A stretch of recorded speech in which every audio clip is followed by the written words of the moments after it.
Salut les amis, comment vous allez? Aujourd'hui nous allons démonter un téléphone Pixel de Google. Si quelqu'un... Attendez. Je vais mettre ça ici, d'accord?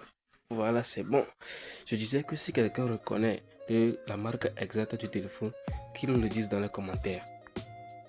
Sans plus tarder, invitons notre supercuteur qui va nous aider à faire le démontage. En général, pour enlever les téléphones de coque en verre, on utilise un pistolet à chaud.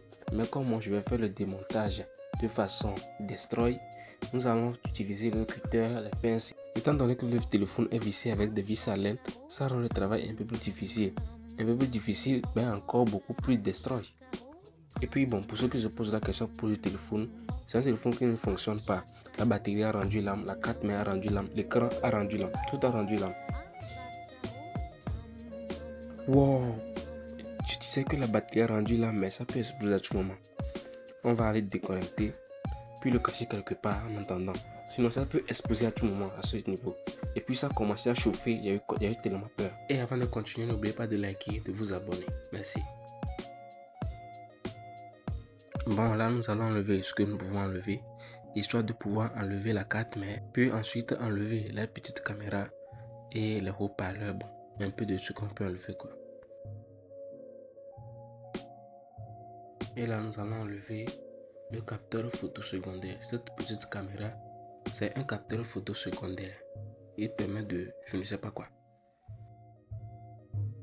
Bon, à ce niveau, nous allons essayer d'enlever la carte mère.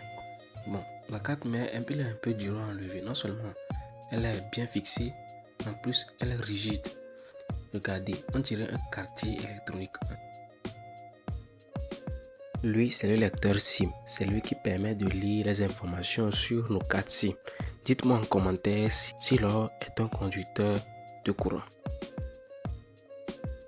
Et voilà nos deux caméras d'arrière qui permettent de prendre des photos et bien d'autres.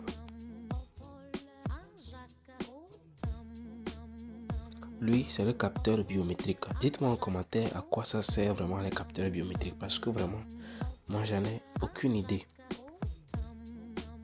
Voilà le premier haut-parleur, le deuxième. Bon, ça a été quand même un peu difficile.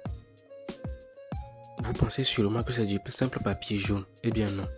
Dites-moi en commentaire ce que c'est que cette poudre. Et voilà notre connecteur USB-C. Pour ma part, je vous dis à bientôt pour une prochaine vidéo. Bye bye.